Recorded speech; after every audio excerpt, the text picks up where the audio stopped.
Hey, everybody. Good evening. How you doing? Welcome to Hurricane Alley. I knew that I was in trouble when I saw the last hurricane track map, and right at the end of the path, it said Mitch's house right there. So I went out today and I painted a bullseye on my roof. Needless to say, I'm exactly at this point in time where this thing is pointing, but they still seem to stress a lot of uncertainty about the fact that it might go up or down a little bit. In fact, Jim, I see you're out there. I noticed that in the 5 o'clock advisory, it kind of shifted from my house down to your house. So I don't know. At any rate, I figure I'd get one more Thursday night in while I still had a studio. And if things continue on the current path that they're on, I will probably head on out to very early Sunday morning, middle of the night, and head over to my daughter's house in Tampa. Although if things go the way they're going, the hurricane will just follow me over there.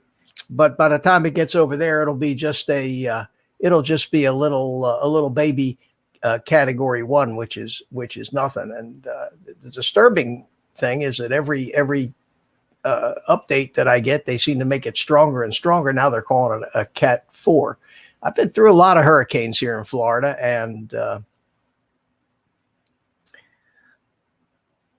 Hurricane Charlie in 2004 went right over my house, and that was only about I think a Cat 1 when it finally got across most of the state to me. But it was pretty vicious, and I have been very lucky. I haven't had any damage from any of them yet, but this thing is a little scary. So wish me luck, and that's why we carry insurance. But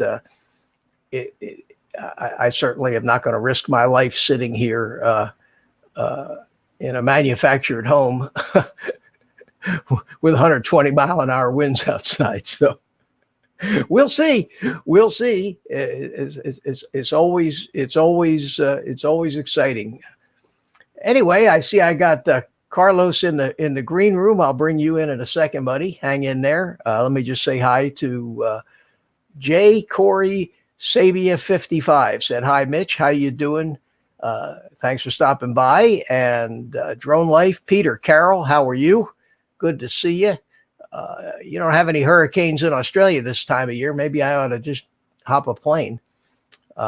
Thomas, how you doing? Hi, Rick. How you doing? Rick Halber's here, and Place It Here is here. Good to see you. And who else we got? And that's it. And Back from the Sky. So I thought maybe we would get Jim in tonight too. We could talk a little hurricanes, since he and I are right here towards the center of what always feels like a bowling alley. So Jim, if you're out there and you want to come on in, jump in. If you didn't get the link I sent, let me know, and I'll send you another one. Mars, hey Mars, how you doing, buddy? Good day. And wait a minute, I gotta fire up my sound effects here for you Australian guys. Crikey! There you go. Okay. Well, let me bring in Carlos. He's sitting there patiently, and we'll talk about all things hurricanes and drones. There he is. Good evening, sir. How are you? I'm a little nervous, actually. When is it supposed to hit you? Late Sunday night, Monday morning. In the middle of the night on Sunday. But this thing, I've been through these so many times before that it can do anything at this point. It can just wander around and head north or head south, or follow the models. Yeah, it is unpredictable. And the reason this is so unpredictable is it's fairly slow moving, and there really isn't a lot of stuff steering it. There's a developing high out over the ocean, and the thought is that if that doesn't strengthen a whole lot, this thing will turn towards the north and maybe even stay offshore. If it strengthens a lot, it'll push it down south, and the guys down in Miami will or down that way will get hammered. And but at this point, we have to go with what we see. And so I've spent the entire day prepping, packing up. The house doesn't need much. I just lock it down and hope for the best. Oh, really? You would take off? You're not gonna? No. I live in a manufactured home. It's not a mobile home per se. It's not like you think of as a trailer. Right. It's actually prefab type home, but they still consider them mobile homes. And any although in the last couple of hurricanes we had here in Central Florida, my house didn't have I hate to jinx myself, but Held not up. a single thing go wrong. And yet some of the large homes that are in some of the neighborhoods around here Gotcha. had severe damage. So I'm in a pretty good spot here in the community. Any trees near you? Like Yeah, that's just home? it. Behind me, I have a big berm and a ton of trees facing east, where the most damaging winds usually come. And then on the other side of me, about a street over, is a 20-something foot tall wall that is along I-95. Oh. And that wall's not going anywhere. And between what's behind me and the wall, I think most of the serious stuff just kind of gets funneled up overhead.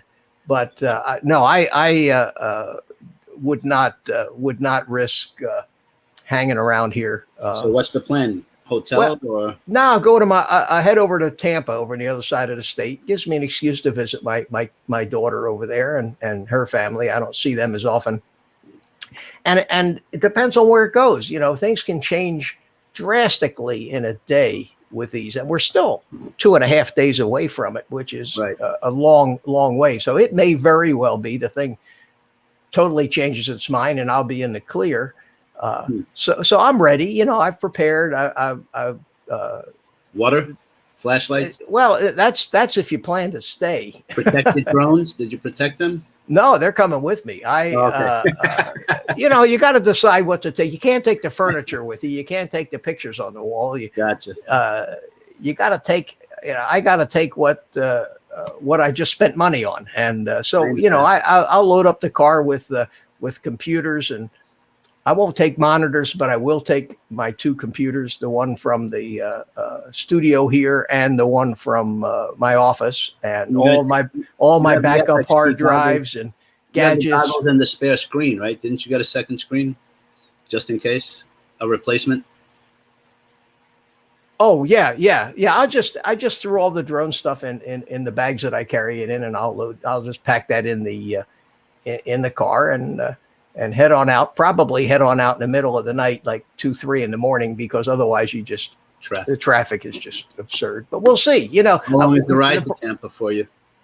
Pardon me? How long is the ride to Tampa? It's about, with no traffic, it's about 2 hours and 15 minutes. Oh, wow. Last time we had a hurricane, it took me 5 hours to get there because of the traffic. But, you know, where I got nowhere to, you know, got all day to get there, as long as I don't get in the middle of this storm. You know, you got insurance to replace stuff, but, you know, to risk your life, a lot of these people just stay, and I don't know. It's just, you know, I'll try to turn it into an adventure. And the only thing is, this is my home. And when you're 120, 30 miles away from your home and you don't know what's happened to it, it is a little tense. But I'm not the first person to ever have to evacuate and wonder what was going to be there when they got back. And I just have to keep in mind that it's just stuff.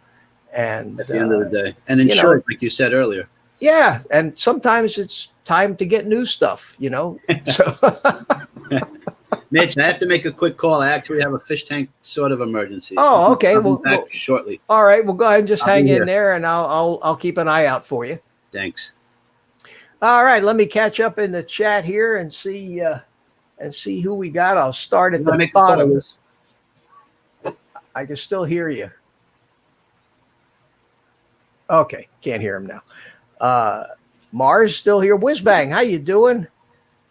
Thanks for stopping by. Fly Natural, Roosevelt, good to see you. Back for this guy. He changed to be. And Peter's still here, and RD FPV. Thanks for stopping by. Good to see you. And I think that's about it. I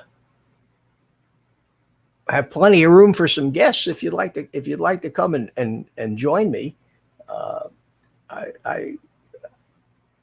I had debated whether to even do this do this live stream tonight, but because I was running around all day, packing up stuff, getting ready to evacuate here. But I said, you know what? Let me get one more of these in, and we'll see next Thursday if I still have a studio. I'll do it, and if I don't have a studio, wherever I may be holing up, I'll maybe come on live without the studio, without the monkey and the sound effects and the music, and just come on anyway. But we'll see. So if you guys don't see me next Thursday night, don't worry. I'll be fine, and I'll try to drop in on some live streams and tell you all what happened. Jim Above and Beyond is right here with me, and so are a lot of other guys in Florida. And at this point, nobody in Florida can rest easy. This thing could head up to Jacksonville, Georgia. It could take a dip to the south. Could be another Hurricane Andrew. Place it here says his kids are in St. Augustine. Yeah, there's a possibility that this thing could wander up north, and you have to wonder sometimes about human nature, because while you don't wish disaster on anybody else, you do say to yourself, hey, I wish this thing would go up north and leave me alone. And I think the people up north are probably saying, God, I hope this thing stays down south. Not that they don't care about the people in Melbourne, but who wants to go through this stuff?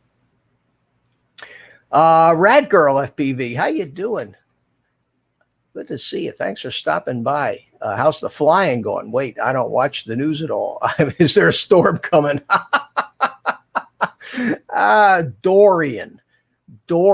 Yeah, what a name for a storm. Dorian. Here, Rad Girl, let me give you a little blue wrench so you can fit right in with everybody else. There you go. Next time you come up, you'll have a wrench. Okay. All right. There he is. Okay, we're back. God, I was getting so lonely. Hey guys, congratulate me. I hit my 800 subscribers today. All right. Yeah, I think I have 801 now. Tomorrow I'll probably have 798, but for now I have 800. Eight's a good number. You know what I'm looking at, Mitch, is people have all these subscribers, but when they do live streams or videos, a small fraction actually attend or view. You know what I mean? Well, that's the way it is with everybody. I don't care how big you are. Right. Take a look at the ratio. Ken Hearn has 93,000 subscribers. Wow. And he gets 300 to 400 people watching his live streams. I have 800 subscribers, which is 1/100th of what he has. And I got 20 people. Right. So if I multiplied mine 20 times 100, I probably have a higher ratio of my subscribers watching than he does. Yeah. Same thing with Bill, the drone reviewer. He's got 7,000 or 8,000, and he'll pull 40 or 50 tops. I wonder where they go, or they're just not interested, or wonder how that happens. I don't know. I think if I look at the channels that I subscribe to, I don't follow all that. I'm subscribed to them, but either they don't put out a lot of videos, or they the occasional viewer, or I just catch them once in a while. But so many of them don't do live streams. It's just the usual suspects among us that do these live streams, and I guess it's I don't know. At the end of the day, having a lot of subscribers is what I'm saying means nothing. Well, you get views, and it is a number, and it does it. In a lot of respects, it's like having money. People shouldn't be that important, but it is. And the good news is, I'm not going after these subscribers anymore. I don't go into the chat rooms and say, "Gotcha, subbed you." Pick me not up. very often. Hey, we got a guest, another face that you all know and love has joined me in the green room, and we will welcome Mel 400 AGL. Mitch, How are you? good What's up, afternoon, Mel? sir. I'm How you doing, sir? How you thinking doing? about driving up to Arkansas there. Well, come on up. I'm planning on going over to see my daughter in Tampa, but the storm is headed over that way too. So God knows where this thing, Yeah. thing's going to go. Hell, the way it's gone, it may change direction and come up to where you are. Yeah, there ain't no telling. Mitch, how far are you from Orlando? Oh, I'm only 45 minutes from Orlando, but I'm That's on the my son. coast. See, I'm on the coast, Oh, so okay. I'm only like 6 miles from the ocean. Gotcha.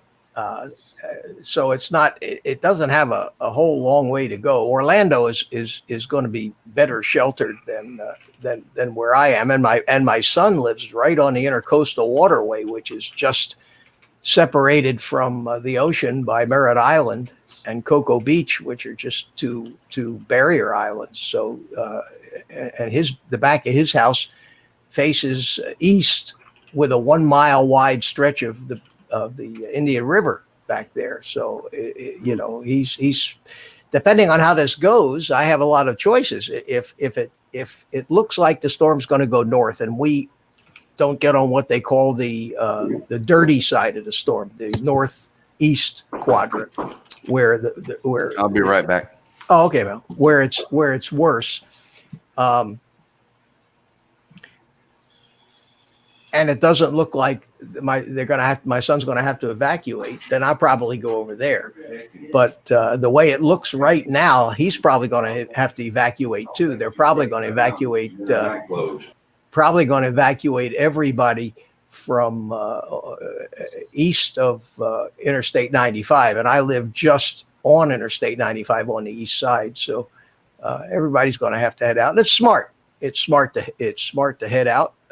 Do you own a generator or something? I have it. Yeah, I have a Okay. generator. I have water. I'm all set so that When you come back, just in case. yeah. But You the had last stuff? time I came back, the power was already on before I got back. We Okay. happen to be on a great power leg here. We're on the same leg that feeds the nearest hospital to us, and it's all underground Mhm. wiring. So whereas my son at his house was out of power for he was out of power for a week. I had power back. The power went out at 3 a.m, and it was back in at 10 the next morning. So we'll see. At this point, believe it's 2.5 days, 3 days away yet. It's not going to hit till Sunday night, and the whole world can change. The whole world can be different with these storms. They can make right turns, left turns, and this one, even though the models seem to be aligned, the real meteorologists, rather than causing panic, are talking realistically about that. There is the last report I saw said there's only actually a 70% chance, they said, that it hits Florida. Now, you'd never know that by looking at, now that's a big chance, but still, it's not 100%.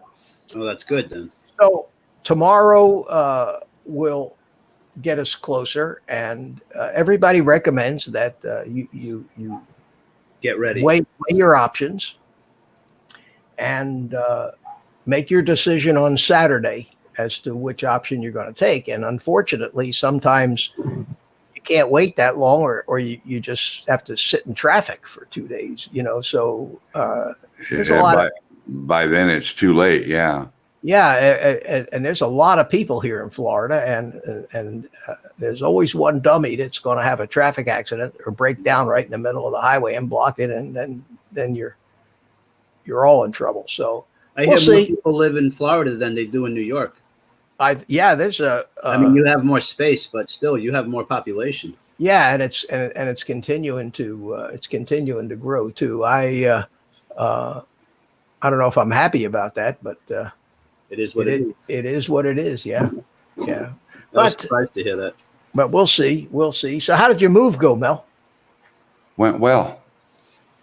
Went So really well. You're just a moving fool these days. You Looks very hospital-like where he is. Very bright and white and clean. didn't get your green screen set up yet, huh? No, and I may not. I may just leave it like this. It's okay. Doesn't look bad. Was this a permanent move for you, or No, It's a broadcasting move, I think he said, right? for the most part, and Yeah, work. really? Trying And to work. get work over here. Yeah. Ah, okay. How No far? work. No work where I live. So How far? How far are you from Tennessee, where you used to live? 430 miles. Well, that's quite a trek. Yeah. Something to Wait, do from where after- you broadcast to where you are now is 430 miles. Is that what I understood? No, from where my house is to where I am now. Wow. Yeah. Oh, wait, you didn't broadcast from your house. Yes. Oh, so it's 430 miles. Yeah. That's a long way. Are you up? Are you But- near Roosevelt up there? No, he's way south of me. Still in Arkansas, though, right? Yeah. That's Yeah. Yeah. I'm on I-40 all the way to the west side in Fort Smith. Oh, okay. 400. That's like a 10-hour ride, maybe, That right? doesn't. 8 hours. Let me say 8 hi hour to drive, Mel. Love My Drones and Ed. How you doing? Good to see you. And Mike Kelly. Hi, Mike. How are you? Who else we got that dropped in here? Rad Girl's still here. Mars is Said hi still to here. Fly Naked, Mr. Fly Natural. Where the Ebert. hell is Spike? Where the hell is Spike, Mars? Rick Halber dropped in. Wake him up. Yeah, he's been. Here comes Jim, the other potential hurricane enjoyer like me. How you doing, Jim? Good. I got a pump running in the background, so I didn't want to. Can you hear it? Oh Yeah. yeah. Oh yeah, Yeah. yeah. Very loud. Something. I'll Yeah. just push to talk. Yeah, yeah. So you all set? You all ready for this? Yeah, I wired up my house back in 2004 when we had 3 back-to-back hurricanes. I wired up the house so I could have the generator outside and run straight to my box. So I just flip a switch and turn the Jenny on and ride her out. Yeah. Well, let's hope that. I noticed that the latest track at 5 o'clock kind of switched it from my house to your house and all that. I mean, I went up on the roof today, painted a bullseye. You know, I mean, I was. They're coming. They're coming for me. I mean, for the past couple of days, the end of that rainbow was my house. You know. Well, we'll have the winds by Saturday, so I don't Yeah. care. Let it rip the roof off. I'll get a new one. Yeah. Well, that's what I said. Sometimes it's let It's not the nature. roof on top. It's what's underneath the roof you have to worry about. Yeah. Don't Well- care. It's all replaceable. Life isn't, though, right? Yeah. That's why Are you leaving? I'm probably I know going to you're be. leaving. Is Jim leaving? No, Jim's going to stay. And No, in fact, when we had those 3 back-to-back in 2004, I was out of power for 30 days. We're in the end. I think, Mel, we were talking about that. I'm on the end of a 67-person line. They could care less about my power. Yeah.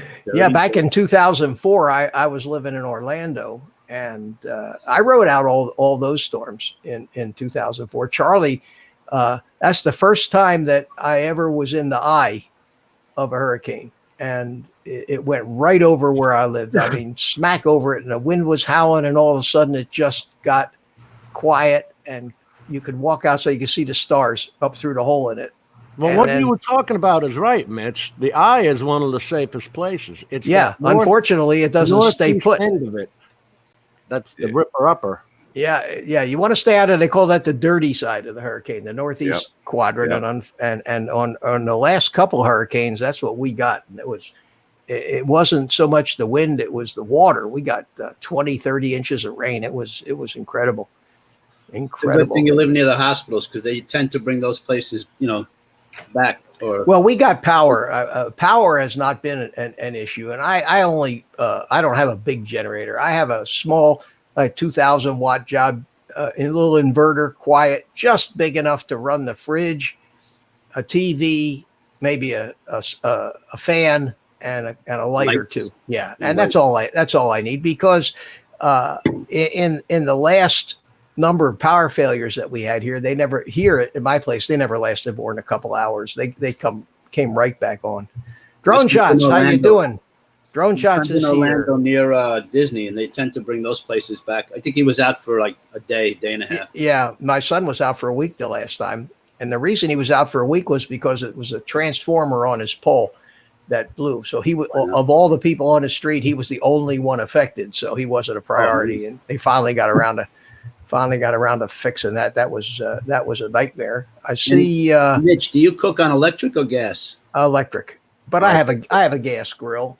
Also, and my little generator can run the microwave if I do have to stay here and eat. But my son only lives about 20 minutes from here, and they've got. Oh, that's cool. So Cape Canaveral gets evacuated. Cape Canaveral Hospital gets evacuated during these storms. Oh, it's right out in the middle of nowhere. It's out in the middle of the intercoastal there. Every patient gets taken by a separate ambulance. I can imagine, and I think that this time, if things keep going the way they're going, Jim, they're probably going to mandatory evacuate everybody east of I-95. I would imagine. Wow. And like I said, they're saying a class 4, and the 3-day forecast is headed right at us. So, yeah, we'll see what happens tomorrow. I mean, it has shifted. I would say 20 miles between 2 o'clock and 5 o'clock. The bullseye went right down to you from me. Yeah, I'm looking at the 5 p.m. right now. Yeah, it's heading right for you, right for your house. Yeah, in fact, I saw your name on it. It said Jim. You're welcome. Right Come on in. It said Jim right at the end of the path. Yeah. Are your windows storm rated? Mine are.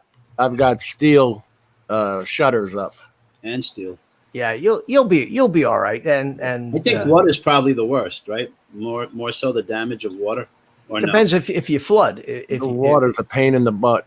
Yeah, if you flood, it can be a problem. But we've been through these things before. Like I say, give me an excuse if it looks like if nothing changes, I'll hit the road, go over and visit with my daughter for 2 or 3 days over there in Tampa, and I have enough people over here that they'll be able to come check my place out and tell me what the news is. Interestingly enough, I have was it Matthew? When we had Matthew, Jim, 3 years ago, I also went over to Tampa, and I have security cameras in my house. I have some indoor cameras and outside cameras, and they all work on the internet. And you have access to look. And I was up at watching the track of the storm on TV over there in Tampa, and I could still connect to my cameras right up until 3:30 in the morning. And that's when the power went out. That's what stinks. If you lose the power, you lose the internet. You can't broadcast. You can't see your cameras at home. No, but what are you going to do? I mean, what are you going to do? There's no backup. Little batteries. No, because the internet will go out. The cable company's feed will go down when the power. I mean, they have backup stuff, but it gets ugly. It gets ugly, and look at the cleanup. They're still cleaning up from Irma 2 years ago. The beaches get hit so hard. I mean, there's like 10 feet of sand that gets moved out with these things. It's ridiculous. Well, people, you elect that lifestyle of living on the beach, and you have to assume the risks. The problem is Jim and I still live close enough to the ocean. 5 miles, 5 miles is not much of a buffer. Really? Wow. No, not much of a buffer at all. That 5 miles of flat land isn't going to slow much of anything down, because it's not the tallest thing is maybe a 3-story building. That's about it. It's not going to slow down one of these monster storms. I remember a week ago when the first warning for this thing came out. Remember that, Jim? They had it dying out over the Hispaniola and coming into Florida at 35 miles an hour, which would be a weak tropical storm. Well, look what happened. You get so many of the warnings and all that you become, what would you call it? Desensitized, passe, desensitized. Yeah, and I think the government and the news media have been accused of overplaying and over dramatizing these things. Oh, the news media wouldn't over dramatize anything. Well, Now. Come on. yeah, I know, but you'll get one newscaster, they'll use words like, I heard one guy say, this is going to be the worst storm Florida's had in the last 40 years, blah, blah, blah. It's devastation. And, and then another guy from a different channel comes on and he says, this thing may not even hit. It may be go, by some of the models show it going this way, that way. But anything that moves people to prepare, I don't think is a bad thing. Yeah. And with these storms, when you look at that storm in Puerto Rico that killed 3,000 people. Mm. Talk about not ready. There was a system that was not ready. Well, they got it's just terribly corrupt, and their entire infrastructure, even the way they build, is not ready for hurricanes like that. No, exactly. That'd be like a 7.0 earthquake in the middle of Tijuana, for Christ's sakes.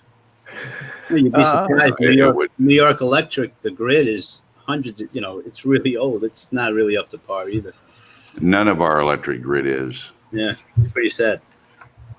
That's one of the things that the government worries the most about is a terrorist attack on the electrical grid. Yeah. Yeah. Well, that can be done easy. You don't need a terrorist attack. An electrical pulse will do that. But, they're replacing all of our wood poles that have stood for 50 years with these concrete poles. Have you seen them, Mitch? These new tall concrete electrical poles going up? Yeah. Hey, buddy. I have seen them cut through them. They cut them to size. I've seen them cut through them in seconds. So I don't know how they think these are not going to snap. Well, I'm sure they have steel in them. They got to have reinforcing rod in them. And I didn't see any. Yeah, they have doing it right by Walmart. They were putting up all the electrical one and then cutting the ones they wanted to put the transformers on lower. You know what I mean? They didn't want them 40 feet high. Oh, okay. Yeah, they just put some of them up by the Ellis interchange that they're building here. Yeah. Because the high tension lines on the west side of 95 they had to run them underground. So you have these big tall poles, and then the wires come up to the poles, and then the wires disappear. And then on the other side of the interchange, another tall pole, and the wire appears again. And why don't they just bury it all? Does it cost too much money? The ground is soft? It's water. This is marshland filled in with sand. It is, and yet in my community, all the utilities are underground. They build tunnels. I don't know. Yeah, they can.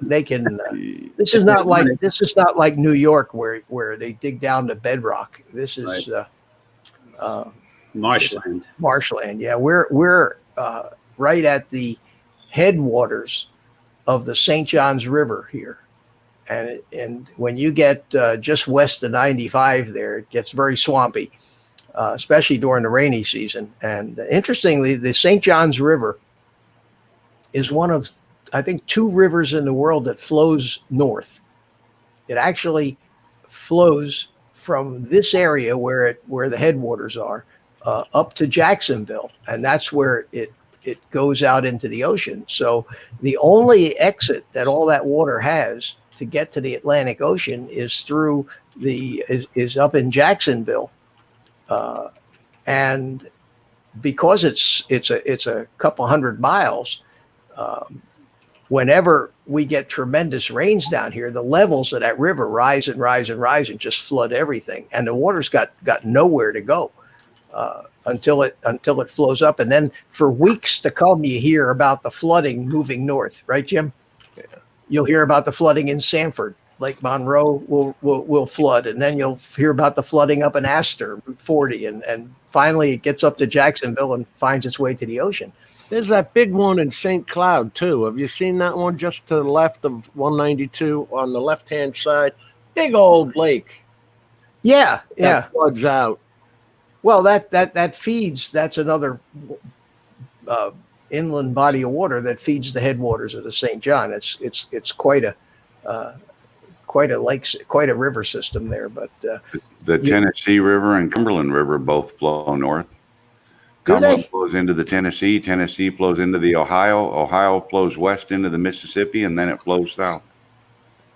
How Yeah. far north is it? Is it because they used to say that From- the Nile was the only other river that flowed to the north. No, there's several. Now, some rivers loop around and go north and south and wiggle this way and that way, but The overall flow of the Tennessee River is north. It starts over in Knoxville, yeah, loops its way around down through Chattanooga, up through where I live, and then up north into Louisville, Kentucky. huh? That's cool. Didn't know that. Live and learn. Live and learn. What's Love Ed says? What's worse? With a hurricane as it moves north, the rotation of the wind keeps the St. John's from flowing Mayport. So yeah. So it backs up. Yeah, anybody that's familiar with Florida, I've always wondered, and Jim, this will mean more to you. I've always wondered why they don't cut a canal. You know where Mims is, Jim? Yeah. You know, north of Mims and south of Edgewater is nothing. There's nothing.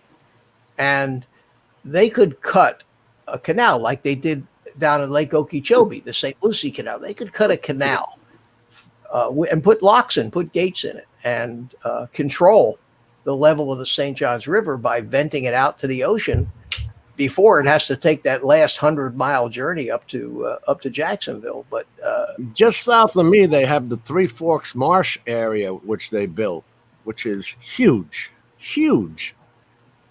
You ever been down there? no, they don't let me out much, you know. What I look at is why they. I mean, this is not your first storm. They should have been doing something a long time ago. About Well, Money. you know, they got their money. they There's have no their state reasons. tax here in Florida. They have their reasons, I guess. EBR says so. I guess flying is out of the question. Yeah, flying, other than packing up the drones, is the last thing that's on my mind for the past couple of days. I will be flying, but the FAA has already started putting up warnings about the TFRs for emergency services. Oh yeah, only. I got that email today. Yeah, they don't have a sense of humor about us flying drones over disaster areas. That's the good thing about the FPV. You don't have any TFRs. What I want to see is if I can get that Z30. Now I'm going to have to use the iPad Mini, but I want to see if I can get that Z30 to broadcast. Oh really? You're gonna go live from it? Yeah. I mean, the camera's made for close-in work, but you can see 2 miles away, but it's not the highest quality picture. Any of you guys have ham radio by any chance? No, we got cell phones. What do we need ham radio for? Because they don't work, and everybody uses them at the same time. I never had a problem. Really? All the hurricanes I've been through and all that's never, honest to God, never had a cell phone go out. They've got so many cell towers, it's ridiculous around Hey, here. by any chance, do you have cell towers that are in the shape of trees up top? 'Cause Yes. people don't like them. How stupid is that? Yes, we people do. complain about the look of them. Over at Disney, I'm sure they got them that have now. They have you've seen it on I-4, Jim, haven't you? The power station with the Mickey Mouse head. Yeah. Yeah, they have They've got a their own solar fields, too. yeah, they have a Huge. power Farm? support to hold and it's a big circle and it's got the 2 circles on top and then the power lines are attached all to it. Power pole. Looks like Mickey Mouse, yeah. Yeah. Oh, exactly. Yeah. Probably had something to do with Disney building it or helping. You think? fund it. You Yeah, think? They have got their own commercial. huge system out there. They're self-sufficient. Yeah, the Reedy Creek district. They have their own government and everything. Yeah. Really? Reedy Creek Fire and Rescue is their own. They Yeah, built Celebration, the town. Yeah, of they have a Celebration. little airport out there too, which doesn't get used much. But they even control the airspace around Disney. You cannot fly below 3,000 feet over Disney. But that TFR is temporary. Yeah, temporary. Yeah, it's temporary. Three lifetimes temporary. Yeah. It's a temporary TFR. I love that. Excuse my ignorance. What exactly does TFR stand for? temporary flight restriction. That's what I thought. Okay. Yeah, in other words, when a dignitary comes to New York, Mr. Trump. they put up a TFR, temporary flight. When they have an air show here at the Melbourne airport, a TFR goes up for a week while they practice and fly the air show. And the TFRs are not for drones. I mean, they encompass drones, but that never was their intended purpose. Their purpose is for and that's 100% don't go up or don't go up beyond a certain height. No, if you look on a map, each TFR has its own restrictions. In other words, it'll have a boundary around it that it'll have it'll say at or below 4,000 feet or at or below 10,000 feet or whatever they need to. They put them up for sporting events so people don't fly their airplanes over stadiums full of people just to look around. And I remember back in the day before they had all of these issues with terrorism and everything, and flying was wide open. If you guys are old enough, and you all are, to remember the days when you got on an airliner and the cockpit door stayed open. Yep, and there was ashtrays on the armrest. And yeah, ashtrays on the armrest and the cockpit doors. You could carry knives on the plane. And I used to be a knife collector. I used to fly to knife shows, and I used to carry suitcases full of knives. And sometimes I'd actually have a little knife show on the plane because one of the stewardesses, what you got in the bag? Oh, let me show you. And you'd be pulling out. Now you can't bring a toothpick on an airplane unless they throw you in jail. What is it? Nothing more than 2.5 ounces? The latest Star Wars detonator has now been banned by the FAA. It's the little soda bottles. Yeah. Because they look like grenades. Yep. Okay. Yeah. And the TSA, I saw that on the news. The TSA banned them. You cannot take them on an airplane. It says Coca-Cola on it, for God's sakes. But it's got that little top that looks like, somebody could rig it up. Yeah. I'm afraid they're right. I guess. Wow. But the point I was trying to make about the old days was when I first moved to Florida. I've been in Florida since 1971, and I was a pilot, and I lived over in the West Coast for a long time. But I could, when Disney opened, we used to just go there to fly around and see Disney, and there was no restrictions, no nothing. As long as you were stayed above 1,000 feet, which is what you need to do if you're flying VFR. 1,000 AGL, Mel. That would be the aircraft equivalent of your channel. Right. 2.5. That's amazing. Yeah, as long as you stayed above 1,000 feet, you could fly around, and I spent many a time circling around the castle over there, and then when Epcot came in, and then all of a sudden they just clamped down on it, and it just gets tighter and tighter all the time. So I'm glad that I had the opportunity to enjoy it when we had the freedoms. Yeah, I told you last week about the Cape tour that they used to let us take. Remember that? Where you could call Patrick Approach and actually just fly. They would vector you right over to the shuttle runway and line you up north of the runway, north of the Cape, and you fly right down the shuttle runway, and you were allowed to descend to 500 feet above the ground. And you see all the launch pads off to the left, and then they'd vector you out of there, generally right pretty close to Patrick Air Force Base, and then you're on your own. So every time I had friends or visitors from anywhere, we'd have to take the Cape tour in the airplane. Well, those days are gone forever too. That would be cool. No more Cape tour. No more Cape tour. I'm still looking for the video that I shot of the shuttle launch from a biplane that I took.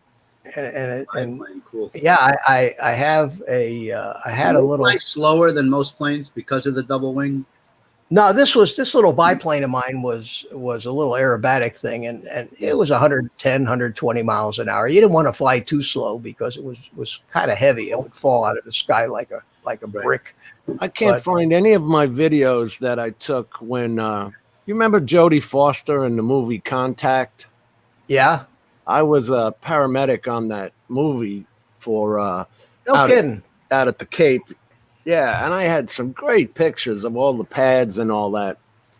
And of course, Tom Skerritt was the other actor. Tom Skerritt and Jodie Foster. Yeah. It's all on those mini DV tapes that we were talking about. And I have a whole drawer full of them, and I need to. So anyway, I want to show you a picture here of. Jesus, how many years ago was that movie? Well, I'll tell you what, guys. Take a look at me in this picture. That young guy is you. And Yep, you can that's him. and you can see how long ago that was when I had that biplane. Wow, look at me. God, Handsome. I was probably at that time late 30s, I would say, maybe 40, something like that. But I didn't have any gray in my beard yet either. Wow. And the obligatory Ray-Ban sunglasses, which of course you didn't have them. You weren't a pilot. But that little biplane was a single seat biplane, and I took it up one day, and I had one of those mini 8 movie cameras, and I was communicating with Patrick approach control on the radio, and you were allowed to do that as long as you stayed to the west of the Banana River, which is the river that borders the Cape. So I was still well inside of I-95. Oh yeah. And Patrick, you'd listen to Patrick approach, and they had, there'd be generally at any launch there were 2 or 3, maybe 4 airplanes tops up there to, because you had to, half the time you'd go get the airplane out, and I kept it in Sanford, so I had to fly 30 miles over to the Cape, and then they'd cancel the launch, or they'd postpone it for an hour or something, but I timed it right this time, and that shuttle went up. I have to find that footage. It was spectacular, because as the contrail was going up, as the contrail, the thing was out of it, I banked the biplane, and you could see the exhaust trail between the 2 wings of the biplane as I was flying, and it was spectacular video, and yet it's buried on one of maybe 30 or 40 of these little tapes, and I have no idea which one. Some drugstores, or maybe even a BJ's or Costco, will transform that to a CD. Those tapes. Yeah, but there's too much of it. I'd have to locate it first. I can get it off of there, because if you remember FireWire, I still have a converter to hook a FireWire up input up to the camera and hook it up to the computer, and then I can actually import it into any of the editing programs. But in fact, my camera was 720, but if you used FireWire, it was 1080. That was back in the HDV days. Remember that? I think that's what this was. I think this was those little mini digital mini cassettes. Yes. And I still have the camera. I kept the camera just so I could play back those tapes if I ever had to. Are those mini cassettes the ones that you put into an adapter and they would open up to VCR, or no?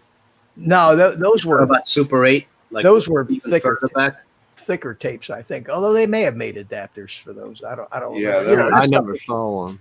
There was some that I had a video, like a camcorder, right, that took a tape that had an adapter. You put that in, and then you could put it in a regular VCR. Right. I've had one of those, but I think you're going back like 35, 40 years, because I remember my friend and I used to video. More. Yeah, at least 40 years. Right. Yeah. They used to have, when they had the big standard VHS tapes, they made a little tiny version, but with the same size tape to put in cameras, and then it had an adapter that you put it into so you could play it back in it. But that didn't. That's what Mel is talking about. Yeah, you could still buy the mini DV tapes now. I see them on. In fact, there's a converter. Convert your mini DV tapes to DVD. Yeah, there's people. Oh, there is a transfer service. Yeah, there's a lot of services that do it, but Mitch, you see what EBR wrote? Yeah, I'm laughing at that. He says, young guy in a plane became old guy in a drone. Yeah. I like that. That's what happens, unfortunately. To everyone. It happens to Listen, everyone. I started off shooting Estes rockets as a little kid with a 6-volt battery out in the. It wasn't really a park; it was a schoolyard. That was the biggest park we had, was the schoolyard, and we used to go out there on Saturdays and launch them off. Yeah, I remember the Estes. We used to make rockets out of copper tubes and wooden dowels and match heads.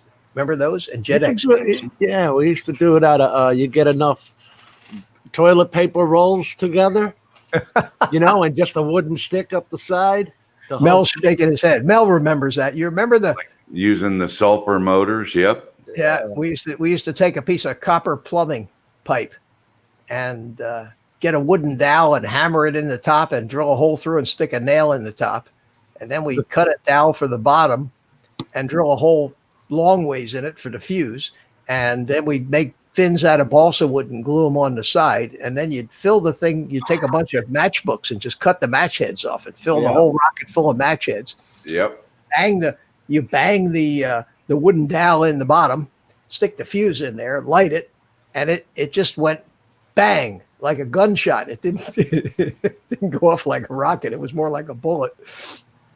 It's amazing we still have all our fingers. Yeah. You're right. It's kind of funny. When I turned 50, I was talking to my mom on the phone, and I said, "Tell me the honest truth, Mom." I said, "Did you ever really think I would see 50 with all the crap that I've done?" And she didn't once hesitate to say, "Nope." Don't all of us parents feel that way about our kids? It's amazing you lived through childhood. Nowadays they have seat belts, bicycle helmets, they have padded playgrounds. Yeah.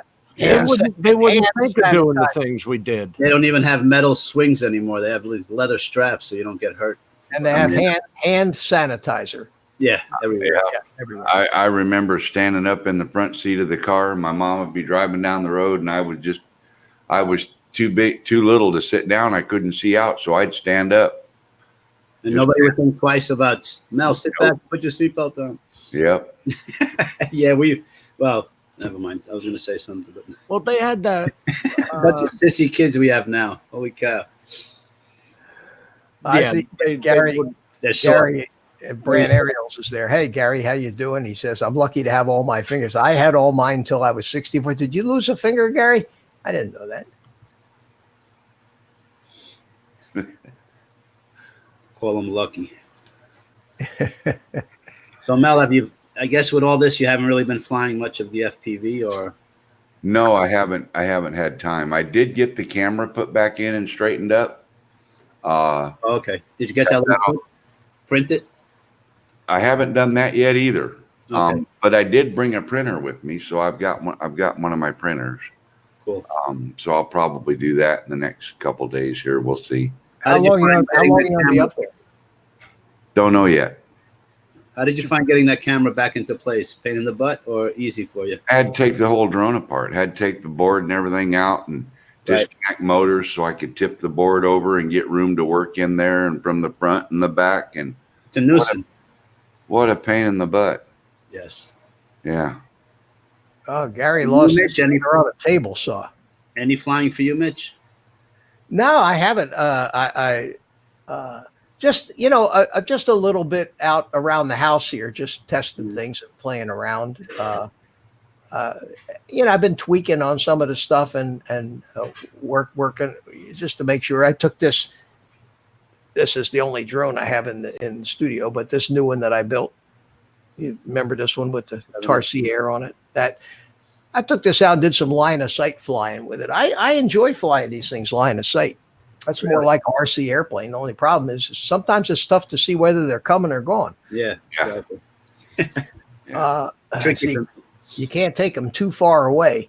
But the good news is if you do ever get disoriented when you're flying around in acro mode, line of sight, and you kind of can't tell where the front of the thing is, you just throw it back into angle mode, hit the throttle a little bit. It'll just jump. It'll go straight up level. and then you can play around with the sticks and see which way it's going and turn it properly and bring it back. I put the GPS on these things, but I haven't tested this one to see if the GPS rescue actually works, because I haven't flown it far enough away yet. I have to wait till I get to the flying field, which for the past month has basically been underwater. Our RC field. It's been Really? because of the rain. Yeah. Wow.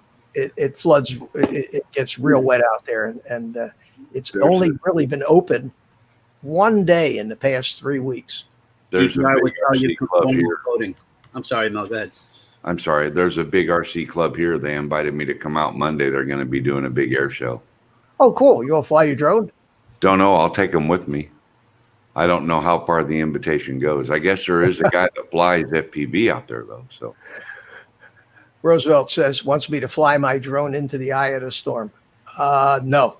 He's too attached.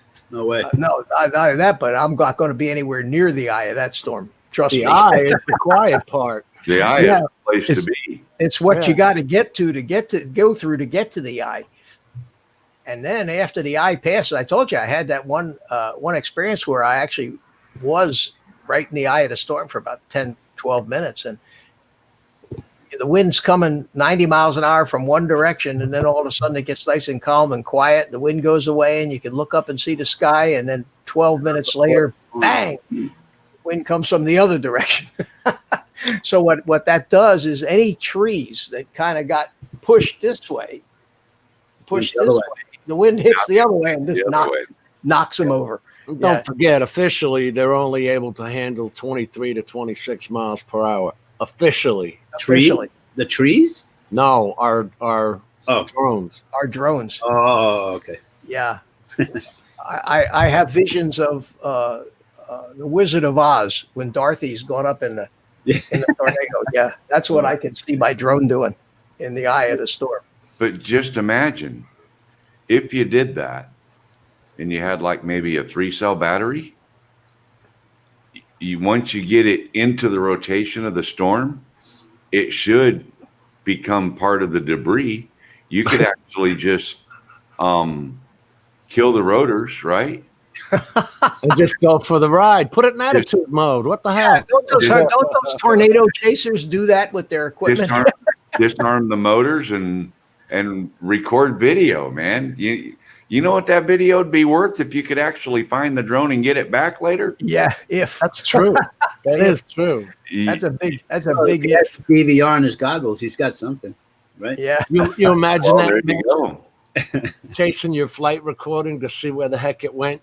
And you have the GPS module, so you'll be able to get it back eventually. Yeah, I've got 3 GPS modules. It might not be any good when you get it back, Yeah. but you might get it back.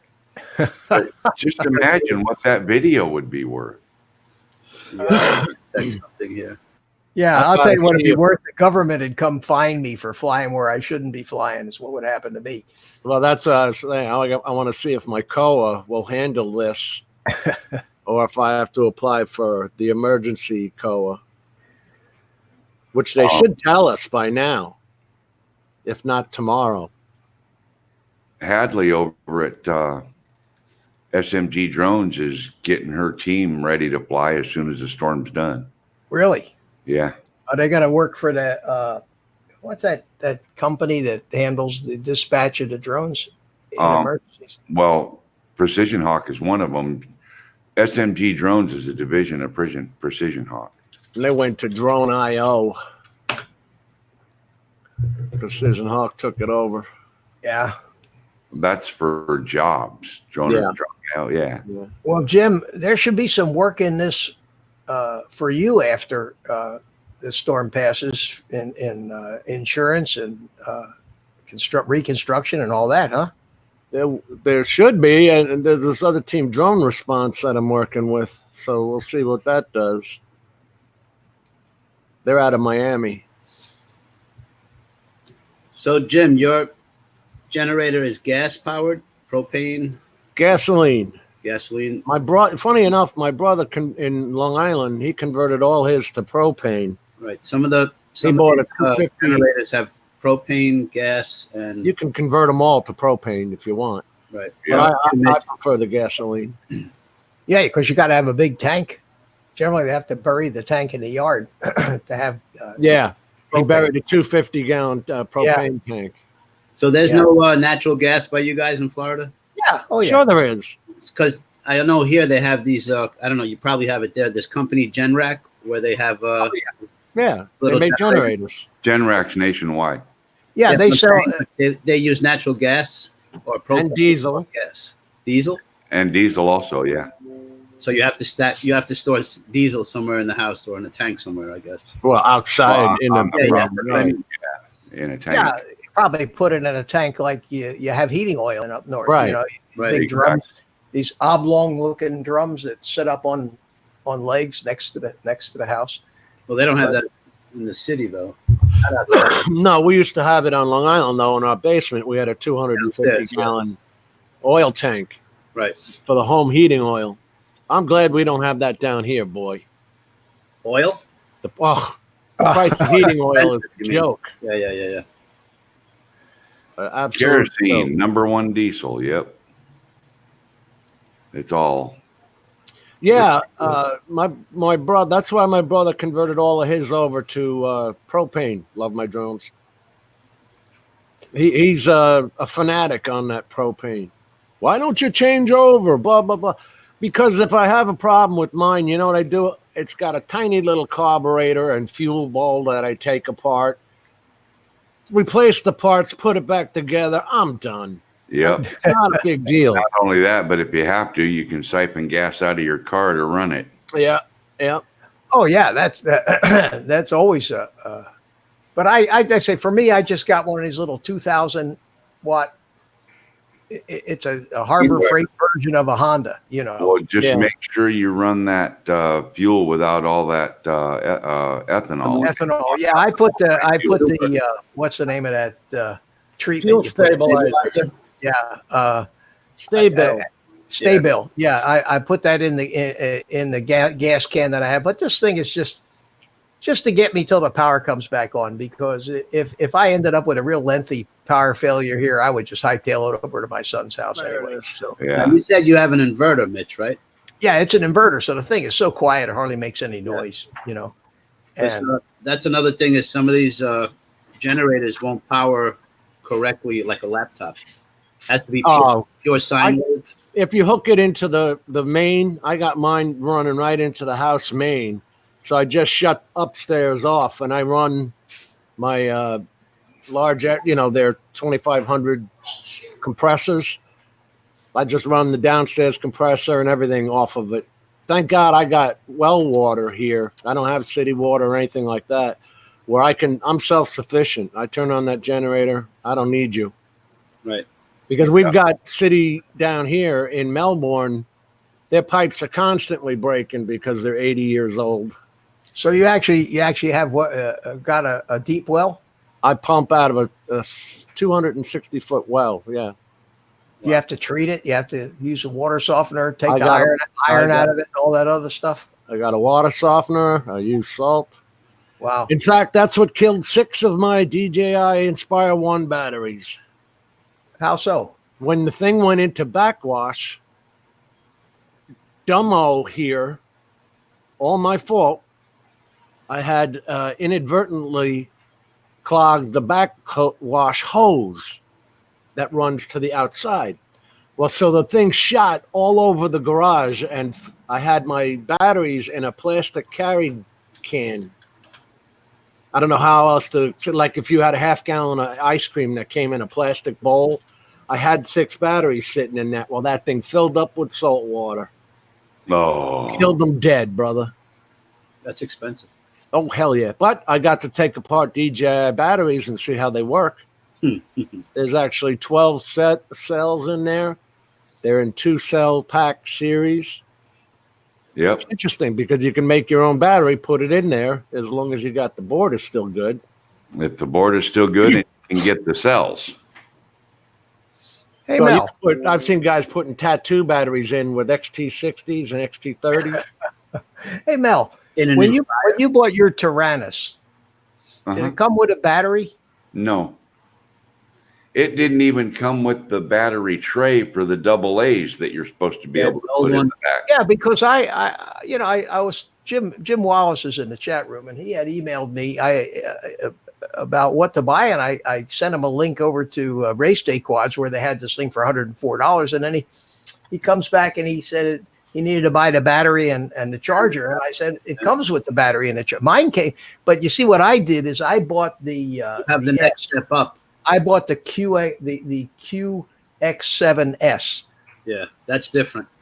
And now that's $219. Yeah, I just got the QX7 and it didn't come with batteries or anything. Lucky for me, I had a second battery for my Fat Sharks, so I plugged it in and I was able to run the transmitter until my batteries came in because I had to order them. I ordered 2 of them and a charger. They're special batteries. Yeah, Oh man. they're Well, they use that. 7.2 volt, but they're the way they build the cells, Jim. They build them just the right size to fit right in the battery compartment. Right. Yeah, those things last forever. Those they're nickel metal, I think. Anyway. Nickel metal. But But I I got these little Canon batteries, Mitch, that we were talking about. those things are a pain in the neck, aren't they? Yeah, the little Canon camera batteries, 7.4 volts. So anyway, Mel, I bought the S, and I paid when I bought it was like $180, and it came with the battery, came with the charger, came with a carrying case, and it came with the R9 module, the long range, the long range 900 megahertz module, Yeah. which is what you bought a bigger package then or something. Yeah, but I didn't even expect it. Didn't say anything about the R9 module, but sure enough, in the box Comes out was cheaper at the it's end. the R9 transmitter module. That's about 30 or 40 bucks right there.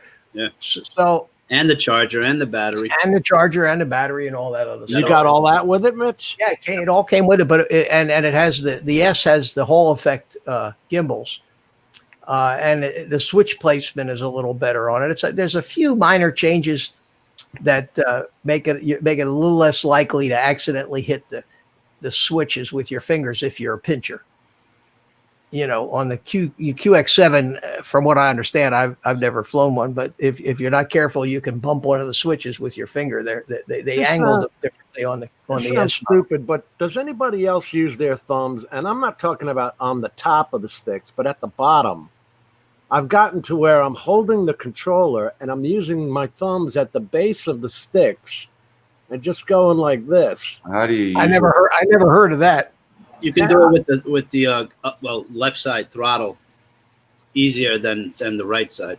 But I've pushed forward instead of thumb and push on top. You kind of like rolling. I know what it is. I Good. can't do it. You know what I'm talking about? The right isn't that easy as far as the GPS drones, but the left, I remember pushing. I didn't always go on the top. Oh, You get a nice smooth orbit out of it, Mel. I always pinch. Where you can almost roll your thumb, so it's Yeah, just enough. exactly. Well, that's basically what I do, except I lay these fingers directly on top of the controller and then I pinch, right? Oh, you're right. So nothing can move. It's all locked in. And when I do set my movement, it's very easy to hold it right there. I mean, there's nothing gonna move. I don't have to try and stay in one spot. Right. Or stay in one spot. But that's relying on down. your tray, right? That's relying on your tray. No, right on the top of the controller. Right on the top of the controller. 2 fingers also as it stops it from moving so far. Yeah. That's what he's saying. Well, Roosevelt made a point here. He said that he's a gamer, Yeah. so he's a thumber. And Mel, Me too. anybody that comes from the RC world, very rarely do you see a thumber in the RC world. The thumbers all come from the kids who grew up with these video games. In the old days, it was all thumbs. With the We buttons, never yeah. never pinched. Really, everybody that I ever knew flying was pinching, a pincher. Oh, Always hold the sticks with the two fingers. oh no, it was always thumbs right on top. Really, Yeah. Yeah. must be a regional thing. Could be. The Florida pinchers here. What are you talking about? We're all in the South now, except for Conrad. Speaking of Conrad, did you all catch Spike's little live stream test the other day? The man has gone crazy. Yeah, I mean, holy cow! The Is that the Road one we were Pro. on? Is he trying to set up a radio station? What did he What's do? he doing? It Yeah. sounds like it. I mean, he's got some terrific equipment, and he's got a very expensive microphone, a Rodecaster Pro. He bought a brand new high-end Monitor? notebook monitors, and he says he's got more stuff coming. But he did this test live stream, and he was playing a lot of music from Epidemic Sound, and I mean, the sound on was his good. broadcast was professional quality. Yeah. I mean, the sound Yeah. effects were great. The music was crystal clear. The voice was good. He did a great job. And I was busy working on a computer doing some graphics work, and it was like listening to the radio. I had it on the computer. Too much playing. money for me. Oh, he spent Oh, that's- thousands. he's got thousands, crazy and thousands outfit, of Mitch. dollars. Mel. He What- went above board. Days. Well, he said he was a male dancer of some sort. He made a killing.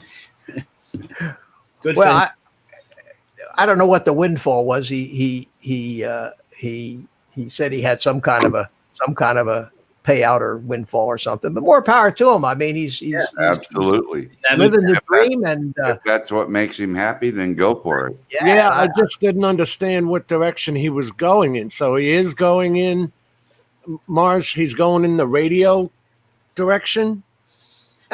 He's going to be able to take phone calls live on the air and everything. Yeah, he wants to do kind of a radio show type format. He Yeah. wants to stream it to a number of different platforms, Facebook, YouTube, and all that. And I saw him calling for sponsors. I saw you there, Mitch and Carlos.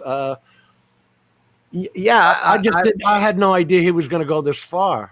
well, he's good on him, man. He is learning Passionate about stuff. He is working his ass off over there, and He might catch a market out there, right? Yeah, well, he's very similar to radio DJ. Yeah. You he's never know. he's a character, and he's got the personality for it. You know, I couldn't get away with doing. I'm not, I'm too straight, I guess. No, you couldn't, Mitch. No. But he's but I've never been a wild man. I can't even imagine me doing such a thing. It'd be I'll like, be and now back we in have just a Led minute, Zeppelin. guys. That's it. Oh, okay, Mel. I don't know. Mitch has personality. He's just a little bit calmer than Spike, but you have personality. You've only seen me just start to get going on something. I have passion when I get going on something. Because I know don't take this wrong, but he can talk, Mitch. You kidding? How the hell? He can get long-winded. I don't like to be on by myself. He could go on for 18 hours. You can go on without anybody on, Mitch. Oh, Mitch? Yeah, definitely. If I have something, if I start to get some engagement in the chat and some things to talk about, I can. And if I have pre-planned something to talk about, but when you think about it, being a DJ and playing music takes a lot of pressure off you.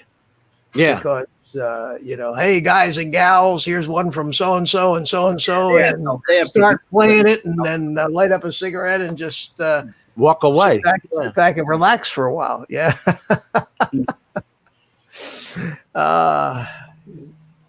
What's that? My phone's been doing this for quite a while. It's good to see him get the equipment he wanted, though.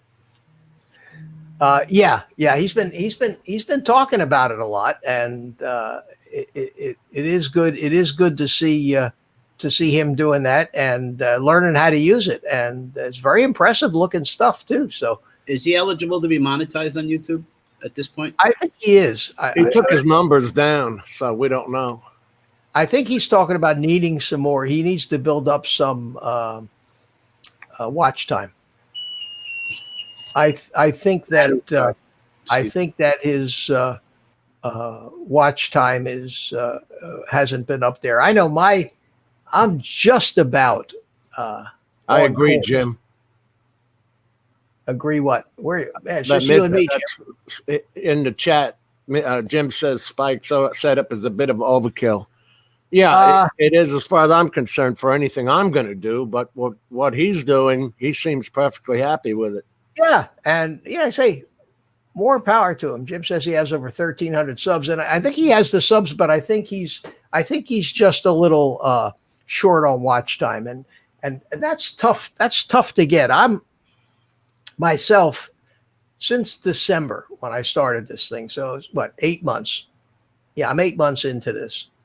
I have 800 subscribers, so I'm probably on track to get 1,000 by the first year, and I have 3,200 hours of watch time, and I need to get to 4,000, and I'm probably just about on track with the way I'm going now. But if I decided to really go for it, I do 2 live streams a week and put out more videos.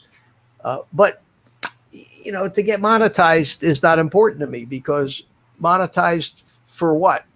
Right, exactly. You got to make a channel that advertisers are going to want to advertise on. Not just that the advertisers want to, but you got to have enough impressions. You have to have enough views to get the volume up there. I mean, if you look at that Social Blade and look at your channel, it tells you how much you're going to make at your current levels. And, I can make about $9.90 a month, I think. Yeah, I think mine said I could make $1 or $2 a month at it. And I'll tell you, the way to make money for a small channel is in affiliate links, not YouTube advertising.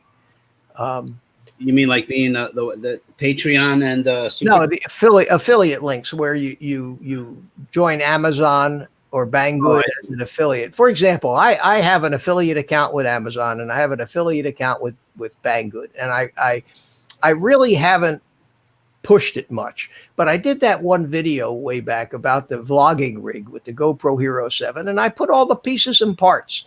Yeah. And for about 4 months there, I was making about $100 a month in commission from Amazon, and it's petered off. I think this month I got $20, but it's all from that one video, because I don't fill my videos up full of these links, which I probably should.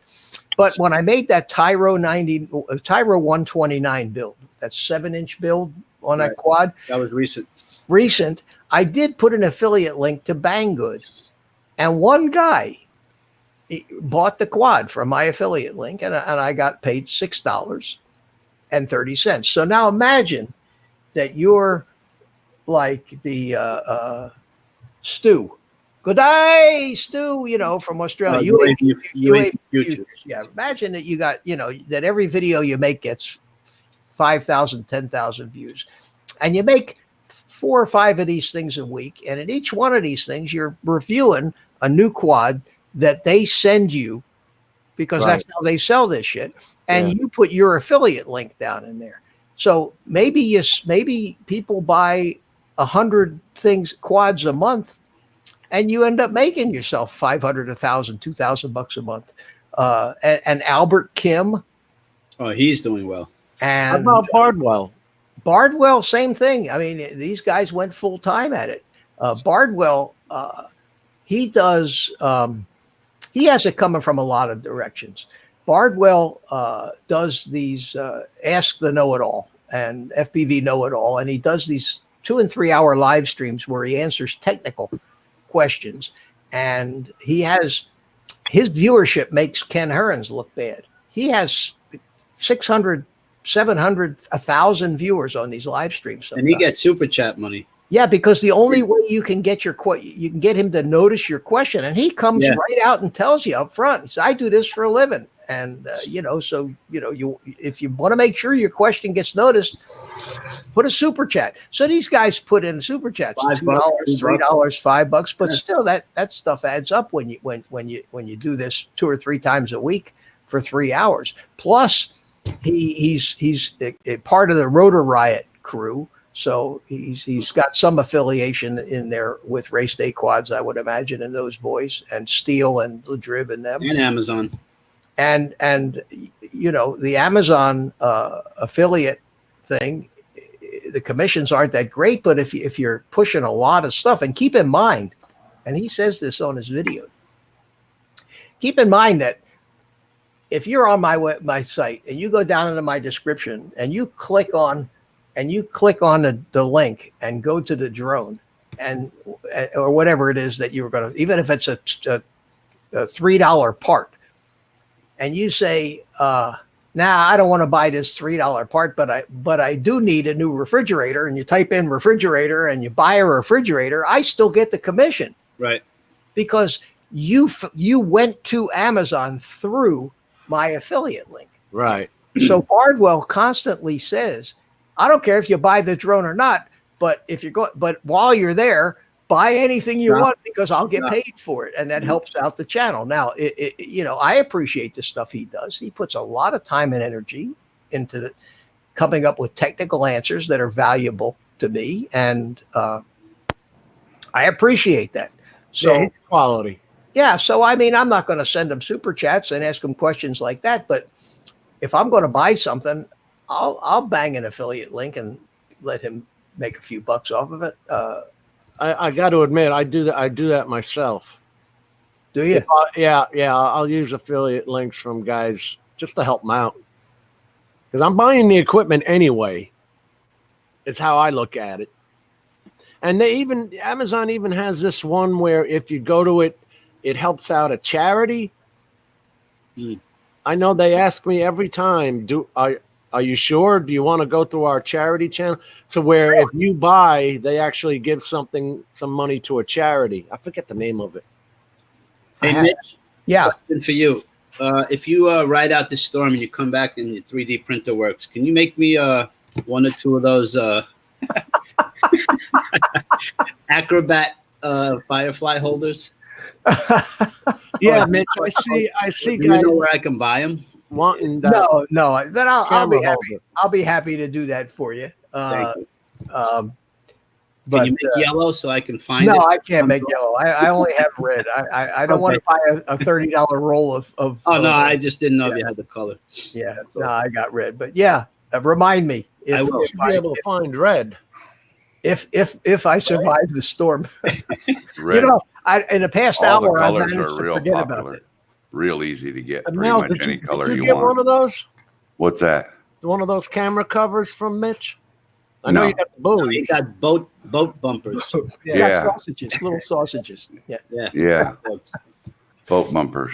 Did The you take party your sausages. boat up there with you? No. Oh, that project's going to have to wait till you get home, huh? Yeah, it's on the shelf for a little while. Well, the power plants, the motors and ESCs and stuff is going to cost me just a little over $200, $100 a side. So, and because that's a spare time project, means spare budget project. That's a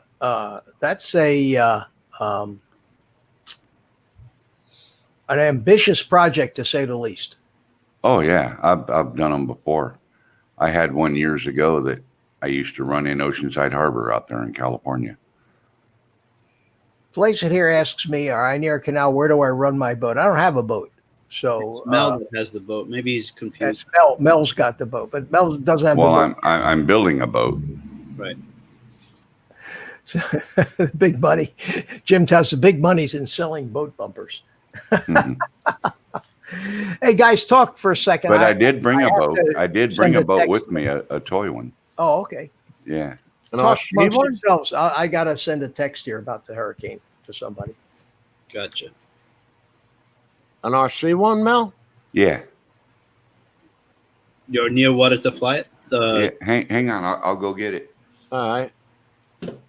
All these Yeah. toys, I'm afraid to look because I don't want to buy something. They have the Traxxas RC car, plane. Dan gets into a lot of those. Forget about it. I've already spent plenty. I'm done. Oh, I'm sure. How many you got now? 7. Oh, I have 1, 2, 7. 2, a 5-inch, a 6-inch, 3 3-inches, and that doesn't include the tiny hook. But I love every minute of it, but it's expensive. that's where Mitch started out. Mars says I used to have a ship. Yeah, I did, among other things. Oh, that's cool. Oh, let me see the front of that bad boy. I like that. I like those. Now, do you have to worry about tipping those over when you No. no, they pretty much When you run a boat like this, you're supposed to back off the throttle a little bit when you make a sharp turn. okay. To help avoid doing that. Right. But supposedly it's self-righting. This is the one that I put the GoPro mount on the bottom of. Oh wow. Because I had an extension and then I had the Osmo Action under that. Yeah, and I was running the Osmo Action around underwater. That's neat. And self-righting by itself, or you hit a switch? Yeah, no, it self-rights. It's supposed to be anyway. I bet you that camera slows it down, though, doesn't it? Oh yeah, slowed it down bad. In fact, it made a lot of drag that held the bow down, and I kept getting water coming up over the front of the boat. I can't imagine with that camera sticking down. That's like having a speed brake down there. I don't know. Pretty much. How it would even move? Pretty much. If you could make some kind of a sloped like a compartment inside the boat for the camera with like a glass. Well, that's exactly what I'm going to do with that big cabin cruiser. I'm gonna put a mount for an action camera right in the hull with either real glass or plexiglass porthole right in the hull. Well, that'd be cool. Yeah. Cool. Yeah. Yeah. Take it out to a reef somewhere and shoot the fishes. How cool would that be? It would be great because that would be big enough to handle a little salt water, wouldn't it? Yep. Jim Wallace wants to know if you have returned to home on your boat. That would be cool, wouldn't it? Man, whenever we used to go up to that big fly-in in South Carolina, the Joe Knoll, and they had the lake there. I showed you that guy's model boat last week. Well, we had to have a rope. There was always the guys would fly seaplanes out there too, and a lot of these things were gas powered, and so you had to have a rowboat handy because you always had to row out and get your boat when it got stuck out in the water. Right. The guy fishing for it with the pole on one of your videos. Yeah, that was the coolest thing. Remember that? I showed that last week where the guy actually he cast out and snagged the boat and reeled it in. Now, is that $100 worth of boat? I don't mean to get into your finances there, but is that that boat right there sells for $125-$130 on Amazon. Controller and everything? What's that? Controller and all? Yeah. The whole setup? Yeah, it comes with one battery, a charger, and the controller. But and it's water cooled. Is it saltwater, freshwater friendly? Either one? I don't think you'd want to run it in salt water. No? Okay. Salt water is corrosive on stuff that does this. Gotcha. When I do mine, that's the difference going to be between the one I'm building and something like this is mine will be friendly to either one. I actually have a water pump that's going to pump water through a hull fitting into aluminum tubing that'll be wrapped around the cans on the motors, and I'm gonna make a heat sink out of aluminum block. I'll cut the pins myself, and I'll drill a channel through it and run water in one side through a loop and then back out the other side. That'll go on the ESC. So it'll be like a heat sink with fins, plus it'll be water cooled. And that because it'll be a separate sealed system. It'll be able to take any kind of water. Right. Does that have a low battery warning? No. Doesn't all that? Yeah, low battery warning. It starts going slow. That's it. Yeah. And you know it's time to bring it back. Yeah. And do these kind of the same batteries as No, these run on nickel cadmium. Okay. Nickel metal hydride, rather. Oh, so you use those old style packs? You could. Big old style packs with the big round, with all the round cells in them. In fact, yeah, they were C cells, and I've got 2 of those that are C cell with 6 cells in them.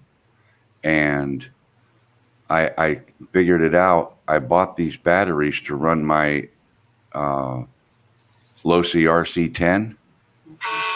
Or it was Associated, actually, I think, that made the RC10. in 1990. These two battery packs are a matched pair.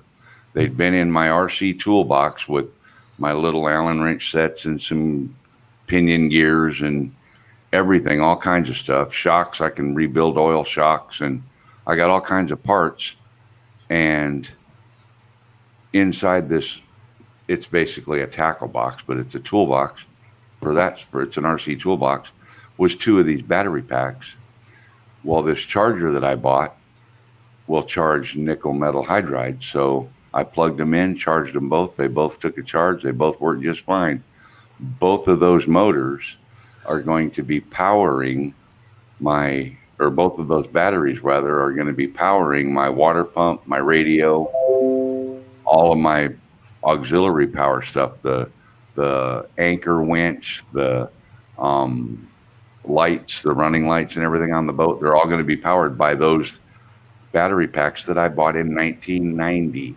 Cool. Do the You can math. power the microwave and the stereo, 30 years. the fridge. You can. Yeah, they're 1,800 watt hour or 1,800 milliwatt batteries.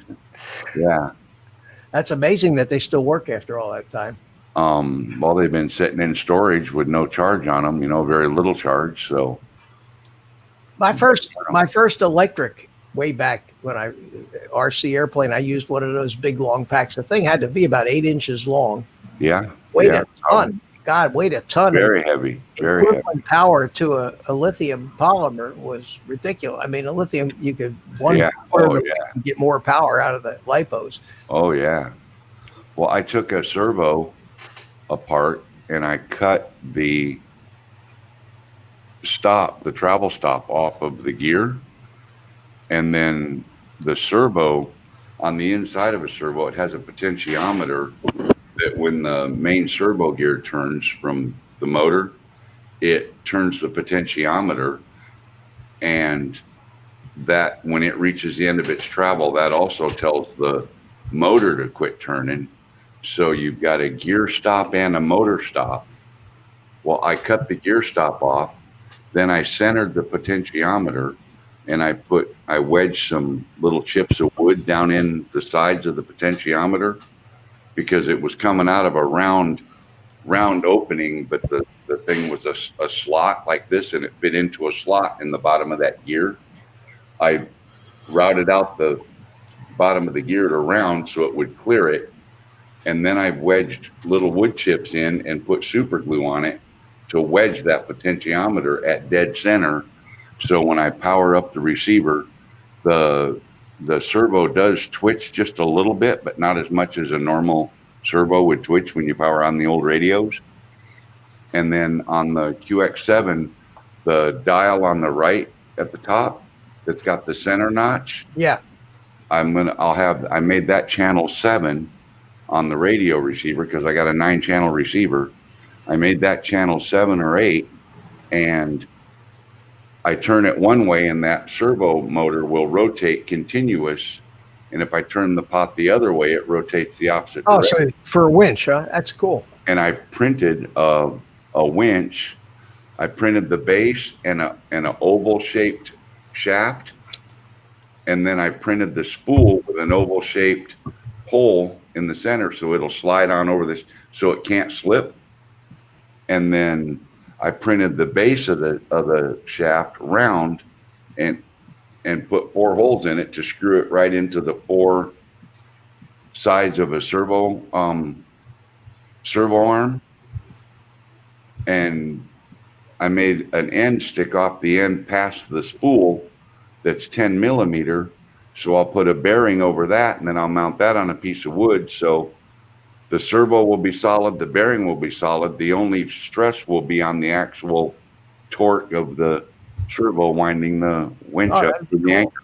So I'll be able to roll the boat out there, winch down the anchor, and leave the boat sit in one spot, and then pull the anchor up. And yeah, all from the radio. Oh, cool. Hey, Jim, what did you send me here? You got a screen share going on? Yeah, this is that path for us. Oh, it looks like did it go further south? This is from the state rep, Randy Fine. It looks like it's coming in at South Brevard and Indian River counties. Yeah. Oh, okay. I don't want to see that. I want to take that away. Where are you? East of Tampa?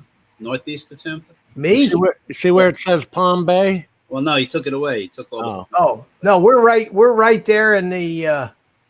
Oh, right there on the east coast of Florida, right near Cape Canaveral. Got Right it. at the end of the line, right at the end of the line where the hurricane's pointing. Oh God.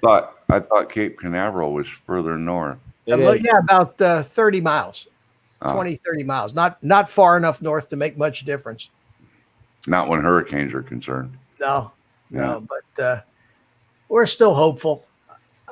I am nervous. I mean, it's who wants to go through all that grief, especially if you have damage from it and you have to start dealing with insurance companies and Yep. figuring out where you're going to live while put up with whatever they have to rebuild. It's a pain in the neck, but it is what it is. Hey, I'm does not- insurance cover like hotel stays? Oh yeah, They do. yeah. Okay. But I don't need a hotel. I have family, so I would stay with that. But hopefully, knock on wood, that nothing that bad happens. Is it fair to say when you leave, you're going to turn off most of your electrical items other than a refrigerator, or no? Yeah, I'll leave. I'll turn most of the stuff off. I'll leave the internet going and all the router and all the cameras, and I'll shut the water off. I will turn the water off. Any breakers that aren't being used, or no? Yeah, I'll shut the hot water heater off and Right. turn off the oven. I'll leave the refrigerator going. I probably won't leave much in the fridge, but Yeah, start eating. yeah, start eating. We'll see. And again, we're sitting here not knowing which way to go at this point, because this thing has not, even though those tracks look like they're written in stone, at this point, the stuff guiding this storm is not that definitive. If that little high pressure area up north doesn't become as strong as they're predicting, this thing will take a turn for the north. If it strengthens a little more than they're predicting, this thing's going to hit South Florida, or possibly it could even have the potential to become another Katrina. I mean, if it works out that way, this thing could swing down around below the Keys and head right up in the Gulf. Or it could go straight across Florida and end up in the Gulf anyway. Yeah. Listen to Mitch, ever the optimist, man. Yeah. He just doesn't want it hitting home. I don't want it anywhere but here, and if that's selfish, so be it. That's not selfish. It's called self-preservation. I don't Yeah. It But is- whatever it is, we'll deal with it. Hey, Brent Nunley, how you doing? I just get a kick out of people that live by the water. They get their homes torn, and we're going to rebuild. Yeah. Yeah, especially where they flood, like where the rivers You flood. didn't learn once or twice. You Yeah, gotta 3 rebuild. times, third time. You But built it. You built it on the water, you idiot. Yeah, I don't get not it. only on the water, but in a floodplain where it always floods. Yeah, Tough to have sympathy for them. It is. unless they have good insurance, I suppose. I don't know. I don't get it. Well, It's home. We're going to rebuild. I imagine insurance is crazy high. I don't know. It's probably a little higher here in Florida. The than most. deductible is high. I'm going to grab a cup of coffee. The hurricane. If it's a hurricane, I think you have like a 3%. 3%. Choose your deductible or no? Not like 3% 3%. on hurricanes. Oh, okay. But listen, interestingly enough, with all these past storms, some of the people that had no insurance actually came out better because they submitted a FEMA claim and ended up getting more money from the government than they would have got from their insurance company had they had insurance. Right. So Right. once again, it almost pays not to have insurance. And No wonder we're $20 trillion in debt. yeah, well, that's what happens. And a lot of these people submitted these claims, and they just Yeah. were just coming around writing checks like it was their money. Yep. Well, the Yeah. factory print, so that's What did they say? Some economist, was it Milton Friedman, says it's other people spending other people's money. There's Yeah. no cap on it because it's other people spending other people's money. Well, because they print it also. Yeah, they print it, they borrow it. They print it and whatever. And if you and I printed it, we'd go to jail. Yeah, the Fed are the only people that can write checks with no money in the bank. Yep. You and Well, I. the Congress used to be able to do it. Remember that check writing scandal they had 20 years ago in Congress? I The don't. Congressional Bank, these clowns were constantly writing checks without money in the bank. And they never got in any trouble for it. No. But they finally put a stop to that too. They had what did they call it? The Congressional Bank, the House Bank. Oh, grumpy vloggers here. I didn't notice that. Do as I say, not as I do. Yeah. Be there Saturday. That drives me nuts. Well, Mitch, I'm going to jump off here and try and get something to eat before Ken's show. So All right, Mel. Yeah, we're not going to be too much longer Now, here. what time Thanks. zone are you in, Mel? Central? what's that? What time zone are you in? Central. You are Central, okay. Yeah. But thanks for emailing me the invite. I appreciate it. Anytime. Thanks for stopping by. Always good to see you, buddy. Yeah. Sure. We'll we talk to you later. Get Got some the time housing. off flying in. Want to see Take you? care, Mel. I'm going to do my best. All righty. Take Talk care. to you later. Got Kiwi in the house. Mad Kiwi. We got the Aussies are here. Kiwis from the New Zealand, I think, right? New Zealand? I don't know. So for some reason, I think New Zealand, but I could be wrong. Well, it's down in the neighborhood anyway. Close by. So how you doing, Lloyd? Good to see you. Be right Thanks back. for stopping by. He said BRB. That could mean bathroom break too, right? It could. It could. I have a be right back screen. Yeah, New Zealand. I have a be right back screen that I made, which I never use. It's got the chat window in it and everything, but just a little ode here to OBS. Mad Kiwi is from New Zealand. New Zealand. Oh, okay. Okay. Well, good. Thanks for coming by. Well, we had, I would say, better than average attendance at this stream of mine this time. You're popular.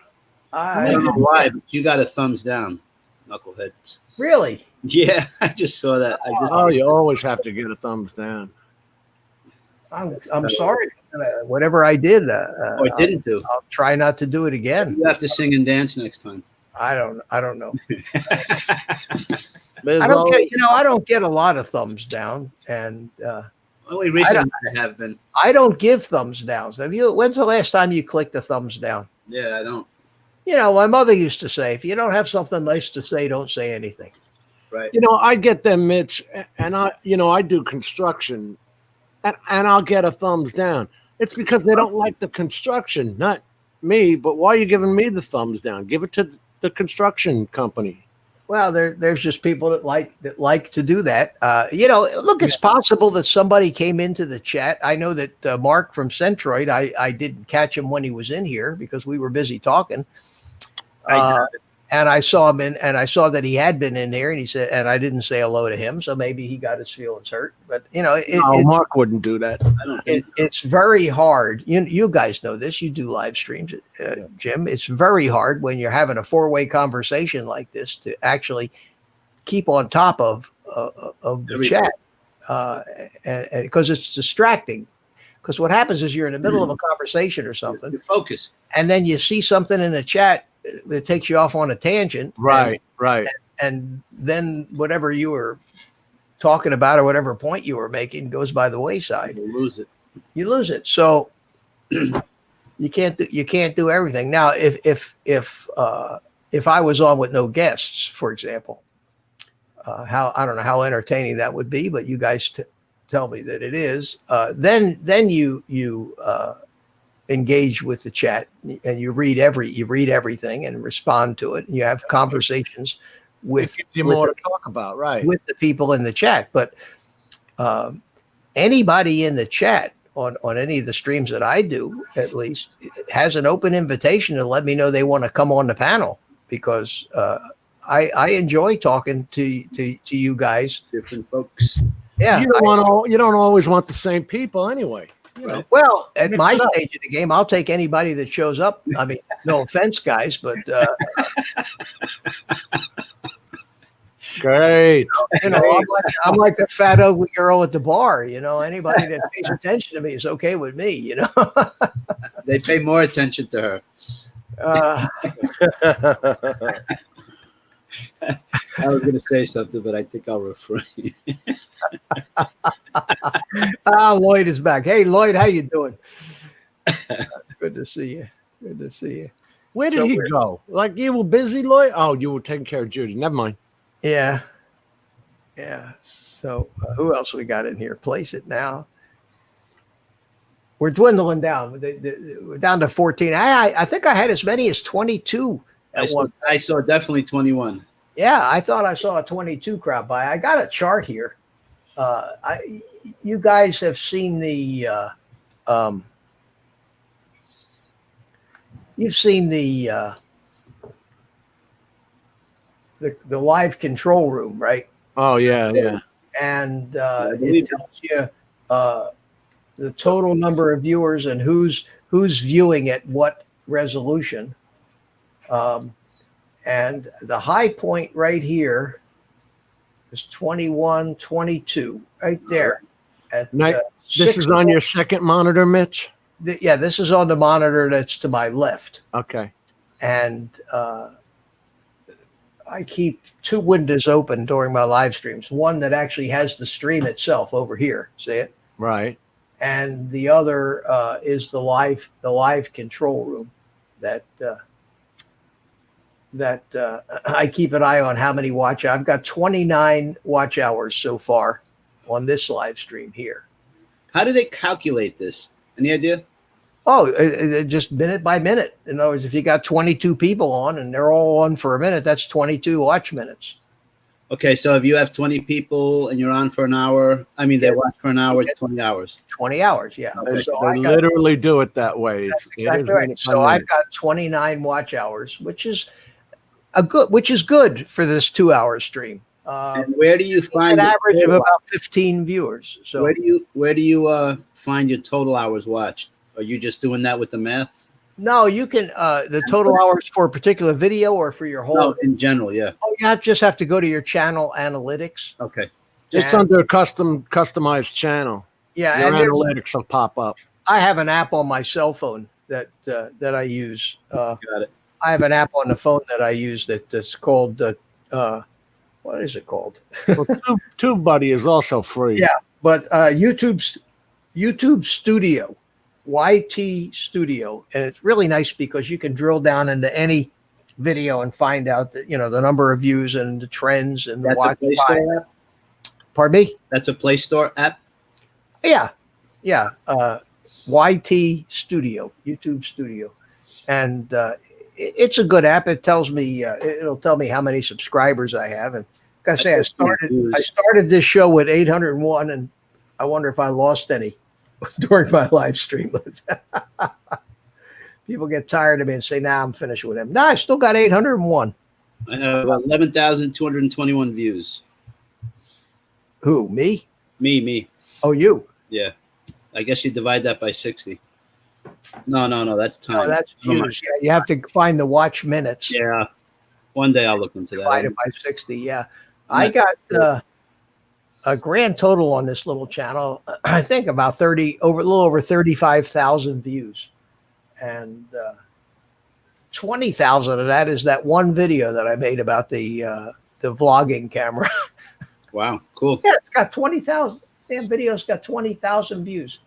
There's a guy that I have on my friends. I watch him, and he was broadcasting a fire in Scotland. He got 27,000 views. Oh, People love fire. if I was a hot-looking young thing, scantily dressed, I would have millions of views. I mean, doesn't take much. Right? Just the thumbnails that some of these guys put up will get them a billion views. How that equates to I'm going to stop this thought right now because better late better late than never, and with proper fanfare. There he is. Did I miss anything? Hello, Art. You missed everything, Art. Well, I worked 10 hours today and just finished dinner, and so What do you? it's been a long day. What do you? Huh? What are you working 10 hours at? I work at Rocky Mountain Orthodontics. We make braces. Gotcha. Cool. Cool. Been there for 24 years. Wow. 10 hours of making braces. Boring. So how you, uh, are you doing good? well, What's new with you? well, just been working a bunch of 10-hour days so I can have tomorrow off and have a nice 4-day weekend. Gives me a chance to I see. do some flying and fishing. Yeah, Jim, we're gonna have a nice 4-day weekend full of Hurricane Dorian down here. Yeah. Oh God, Mhm. not looking forward to this at all. No, that's a shame for all the people who were planning a party. Maybe they can make a hurricane party out of it. There you go. Those hurricane parties can be very dangerous because they cause people to take a lot of risks that they probably shouldn't take. Don't get too many hurricanes in Colorado, do you? No.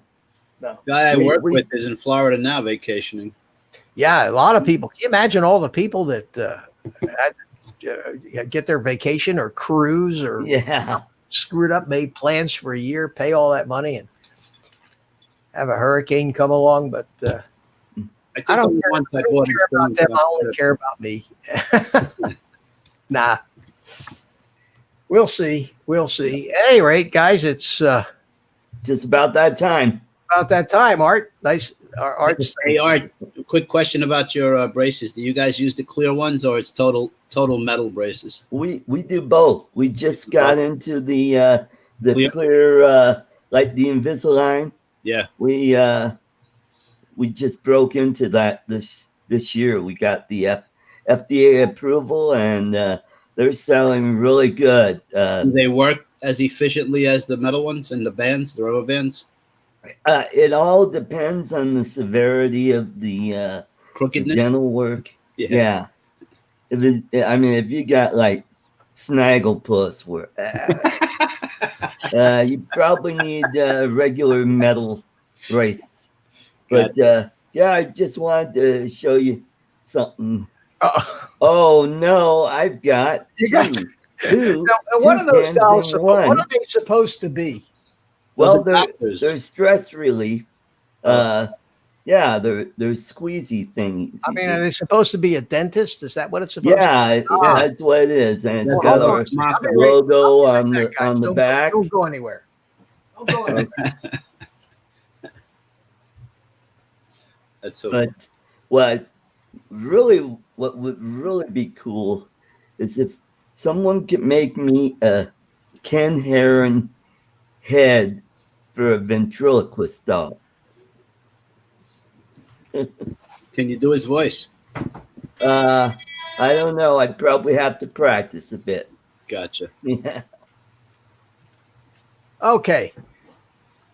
Meant to bring this thing in here. I thought you guys would get a kick out of it. So let me go ahead and do this. All right. My daughter-in-law bought this for me. Oh, is it? Oh, all right. Yeah. Santa It's Trump. a garden. It's a garden gnome. It's got the little gnome hat, and it says down on the. I don't know if you can read it. Let me see. Make your lawn garden great again. Is that cool? Yeah. That's funny. I'm afraid if I stick it outside in my garden, however, I'll get my windows broken, my tires. You live around that many Democrats?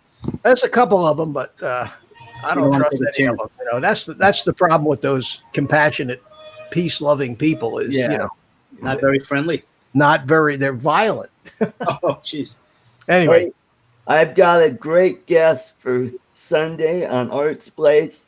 Trevor Loudon, author of the book Enemies from Within. I've had him on my radio show about 8 years ago.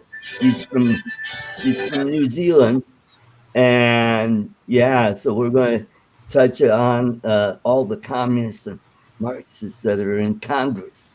Oh, okay, cool. Mhm. Cool. Now that's So- your political show, I guess. Yep. Yes, it is. 3:00 Eastern time. Yep. Yep. Oh, okay. Carlos Well, is if always I'm there. not fending off hurricanes, I've never stopped in. I've never, for some reason, maybe I'm not subscribed to that. What's the name of that channel? Arts Place. Art's Place. Okay, I don't think I may not have ever been to that channel. I'm going to have to do that. There you go. And listen, before I wrap up here in a couple of minutes, I want to just thank everybody for all the good wishes and the prayers for us down here in Florida. And Yeah. we'll definitely be safe and just hope for the best. I'm hoping maybe this thing will just make a U-turn and head back out the other way. But we'll see what happens, and I'll know better. And What are they expecting? More wind than rain, or more rain? this one, from what I've heard, is going to be less of a rain event, more of a wind event. Wind. They're talking about 8 to 10 inches of rain, whereas the last one we had through here had dropped about 20 to 30 on us, which was ridiculous. We had flooding and everything. Mhm. And how fast is this storm moving? Like the The storm is moving slowly, and that's the problem because it gives it a Yeah. chance to wind up. Yeah, when they're not moving fast, it's a problem. Mhm. Yeah, No I'm chance to afraid. build up. I'm afraid this is going to become the first Category 7 in history, or something like that. If it keeps Are we going. talking about 10, 15 miles an hour? What? Or the wind speed? I mean, the storm. Forward speed, yeah, 10, less than 15. It's moving Really? about 10 or 13 now, or something like that. But like I say, we got to wait another day and a half before we get a real good idea of exactly Right. or as Mhm. close to where this thing's going to go, Yeah. because it could be 100 miles one way or the other, or 200 miles even right now. And that's why nobody in Florida, not from Miami all the way up to Jacksonville, is taking this thing lightly right now. Right. Yeah, I bet. It could Yeah. come in there anywhere. So guys, All right. we're gonna say goodnight to you all, and Good night, Mitch. Thanks for having me. Good night, my Mitch. pleasure. Always James, Carlos. Mr. Mitch. always fun. And Jim, you want to say anything before we go? No, I mean, we don't want to get overly scary here. Yeah. We've been through these before. Yeah. We'll Thank you, survive Peter. it. Peter Carroll, thank you for the good wishes. Does any of you guys in Florida have submersible pumps, like something that'll take 2 inches out of 2 inches? You can't when it rains that much. Your timing, Jim. I brought you in, Jim, because Afterwards, let's say Jim Wallace is here. Say hello, say goodbye. Your timing is perfect. Better late than never, right? Yeah. At any rate, I'm make just the picture bigger. wrapping for it. you. Take Good care. night, y'all. See ya. Mitch, be safe down there. Thanks, Jim. I appreciate it. And thanks to all you guys for coming on and helping me out here tonight. And I'll catch you over in Ken Heron's chat room. Sorry I wasn't here earlier. Oh, that's okay, Jim. We were in the chat room. Appreciate the support. All right, guys. Take care. Going to say goodbye to you, Jim. Going to say goodbye to the other Jim. And that leaves just me. So I will, as I always do, bring up my music a little bit here. And tell you guys to take the rest of the day off. Go play with your drones. And turn it over to Spank. Let him say goodbye. So till the next time, take care, guys. And see you on the other side of the storm.